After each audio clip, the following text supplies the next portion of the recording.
Hello दोस्तों, स्वागत है आपका सोशियोलॉजी क्लासेस के हमारे यूट्यूब चैनल पे।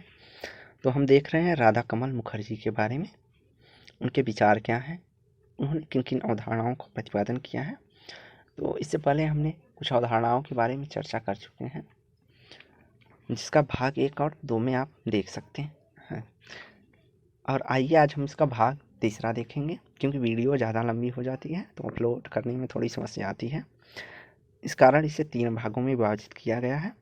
तो आइए देखते हैं आज का तीसरा भाग, कि सामाजिक पारिस्थितिकी सोशल इकोलॉजी के बारे में मुखर्जी के क्या विचार हैं।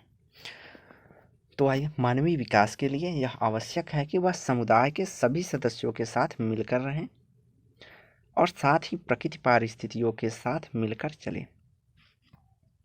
तो मुखर्जी का विचार है कि मानवीय विकास के लिए यह आवश्यक और ज़रूरी है कि वह समूह या समुदाय के प्रत्येक के बाद जिसका हम समन्वयात्मक रूप में समुदाय एवं समुदाय के बारे में चर्चा कर चुके हैं, कि सहयोग के बारे पर या समन्वय के बारे पे मुखर्जी जी ज़्यादा जोर देते हैं।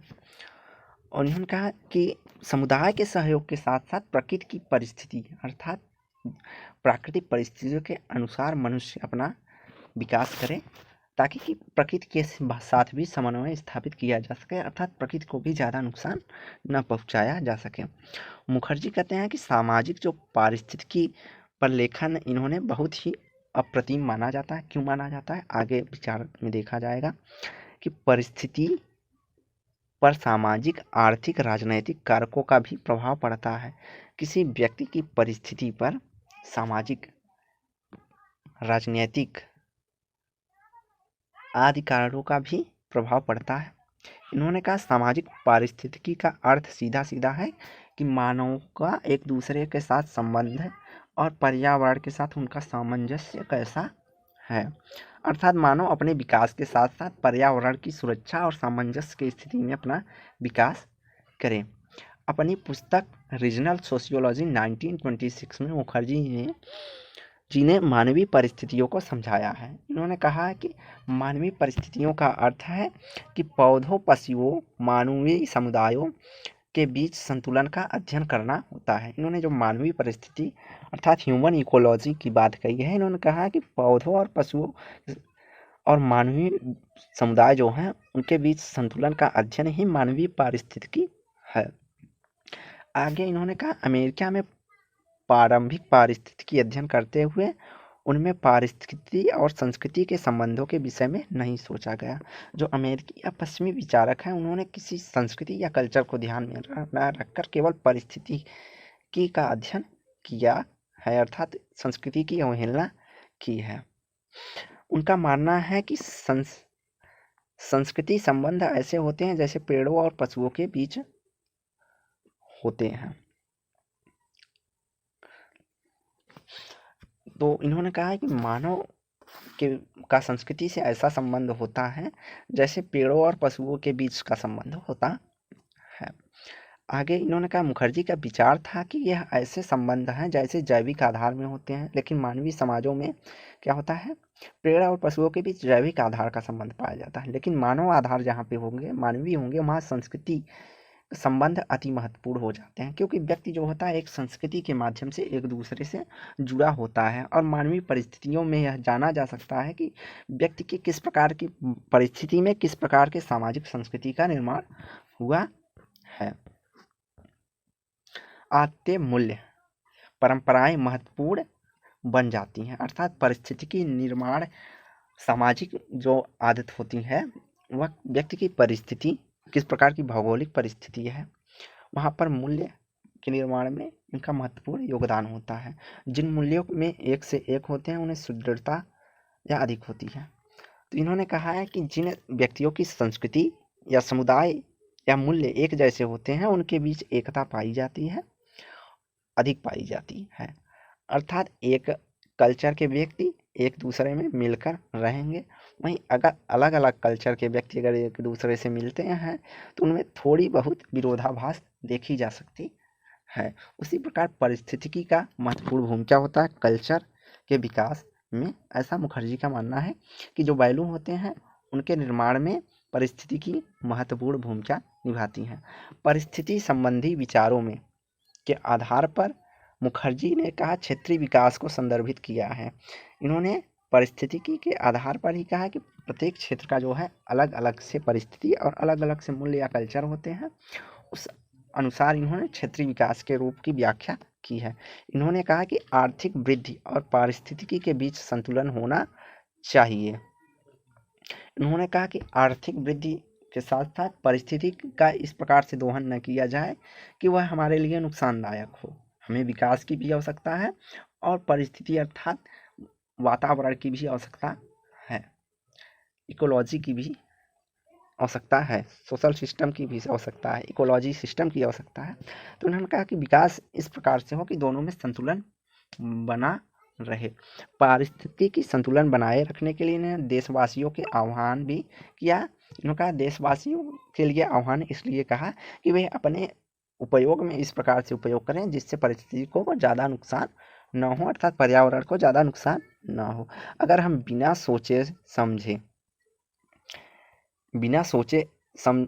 सोचे समझे हो रहे नगरीय विकास पर मुखर्जी ने प्रकाश डाला कि इस समय जो नगरीय विकास है बहुत तेजी से बढ़ रहा है, जिसका परिणाम कोई सोच विचार नहीं रहा है। उन्होंने कहा नगरीय विकास की यह प्रक्रिया जो है पारिस्थितिकी पर प्रभाव अधिक दिखा रही है। इससे यह देखने को मिलता है जो गांव है वह नगरों के रूप में परिवर्तित हो जा रहे हैं। तो इन्होंने कहा जो गांव की कीमत पर नगरों का विकास रोक लगाना चाहिए, अर्थात गांव में हम जो है औद्योगिकरण गांव फैक्ट्रियां लगा देंगे तो जिससे गांव के अस्तित्व समाप्त हो जाएंगे, सभी जगह नगर की स्थिति आ जाएगी।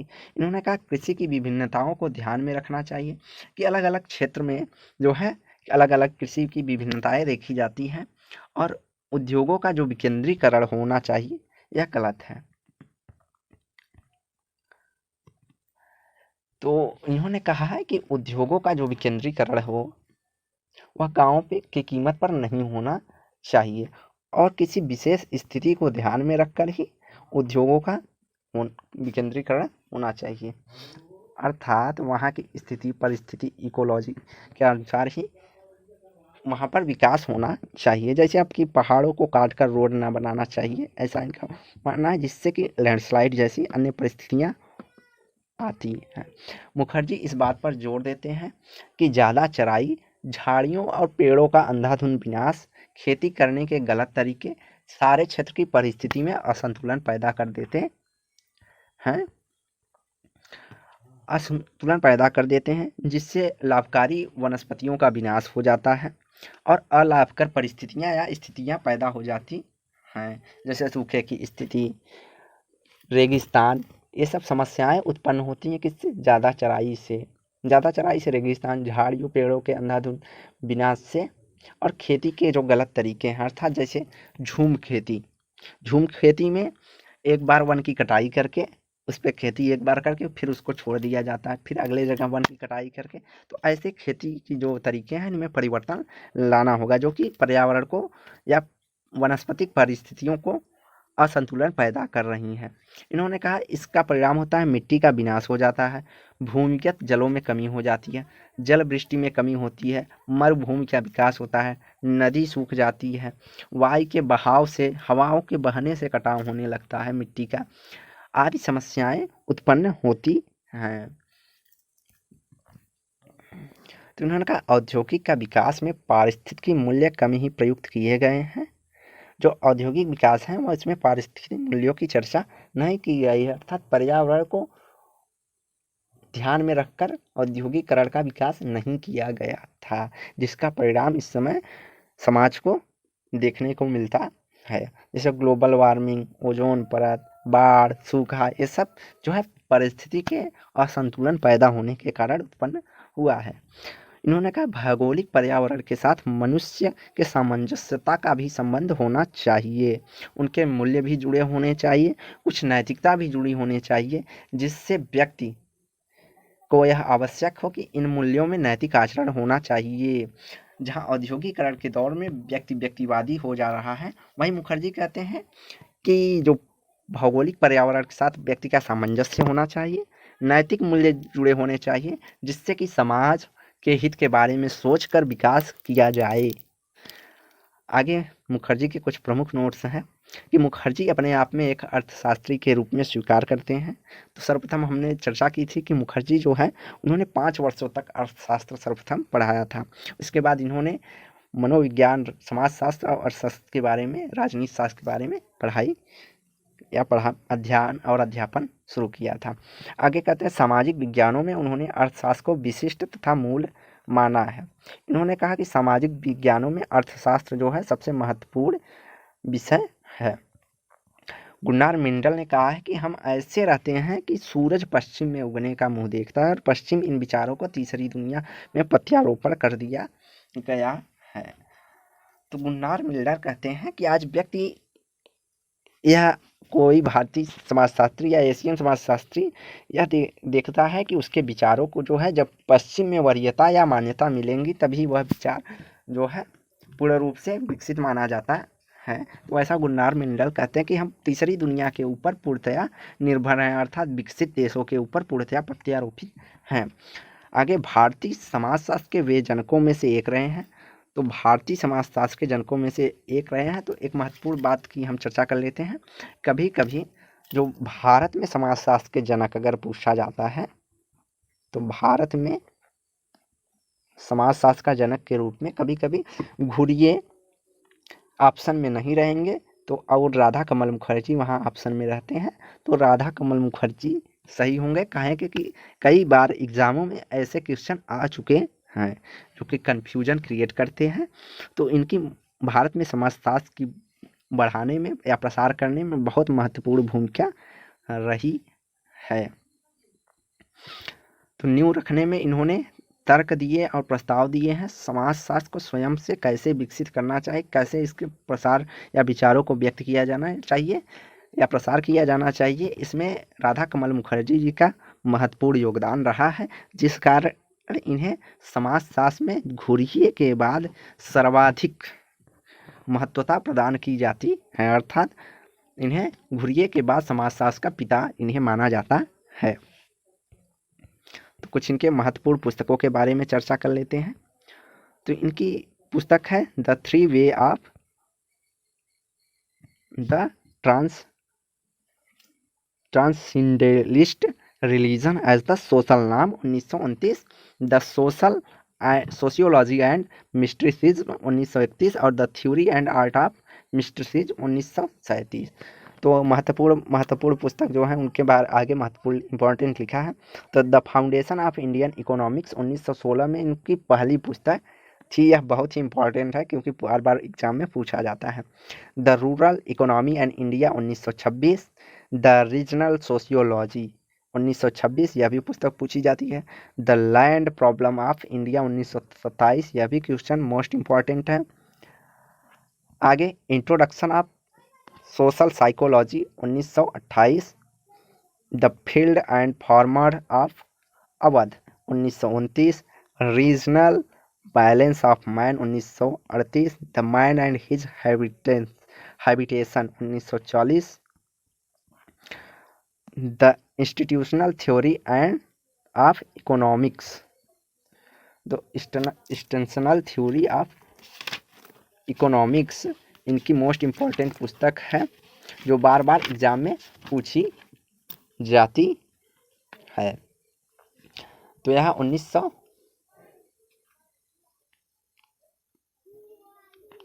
द इंस्टीट्यूशनल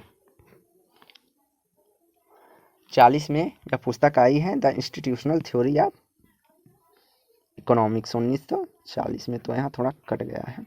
अगला है इंडियन वर्किंग क्लास 1945, यह भी मोस्ट इम्पॉर्टेंट है क्योंकि यह सब क्वेश्चन या तो मैचिंग करने के लिए दे देता है या तो स्पष्ट रूप से पूछ लेता है कि इनमें से कौन सा राधा कमल मुखर्जी की पुस्तक है।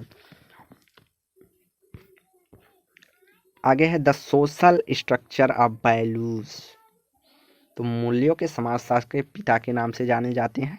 तो इनके हर अवधारणाओं में मूल्यों की चर्चा आपको देखने को मिली है, जैसा कि हम लोग पीछे पढ़ चुके हैं। इन्होंने समन्वय और सहयोग की चर्चा की है मूल्यों के माध्यम से।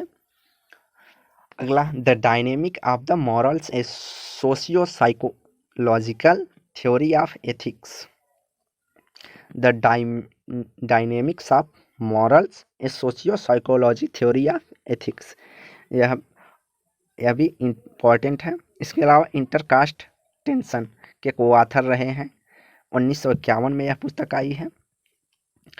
अगली है इनकी the race hand and foods, 1946, the social function of art, 1948, the general theory of society, 1956, तो और the philosophical of social sciences, the philosophy of social sciences, 1960, यह भी इम्पॉर्टेंट है, यह भी कई बार एग्जाम में पूछी गई है। इसके अलावा है सोशल प्रोफाइल्स एंड मेट्रोपोलिस, 1963। अगला है the dimensions of human values, जो है 1964 में। The destiny of civilisation, 1964। The flowering of the Indian arts, 1964। इसके अलावा है द वननेस ऑफ मैनकाइंड, तो द वननेस मैनकाइंड भी कई बार एग्जाम में पूछा गया है, तो यह भी इम्पोर्टेंट है। अगला है the way of human east and west, 1968, और the social science of planning of India. तो आखिरी सबसे महत्वपूर्ण पुस्तक कौन सी है? The social science and planning of India, 1970, यह भी इम्पोर्टेंट है, जो कि एग्जाम में पूछी जाती है। तो आज की वीडियो यहीं समाप्त हो रही है। तो हमने आर.के. मुखर्जी को आज पूरा पढ़ लिया है। इसके बाद हम देखेंगे एम.के. गांधी के बारे में, जो कि पीजीटी एग्ज़ाम से बहुत महत्वपूर्ण है। इसके अलावा हम लगभग सभी टॉपिक्स पर हमारे चैनल पर वीडियो पड़ी हुई हैं और उनसे संबंधित प्रश्न की सीरीज़ भी पड़ी हुई है, तो आप वीडियो को जाकर देख सकते हैं। वीडियो को लाइक एंड शेयर करें, चैनल को सब्सक्राइब करें, और डेली क्विज के लिए आप हमारे टेलीग्राम चैनल पर जुड़ सकते हैं, जिसका लिंक डिस्क्रिप्शन बॉक्स में प्रोवाइड करवाया जाएगा। तो धन्यवाद।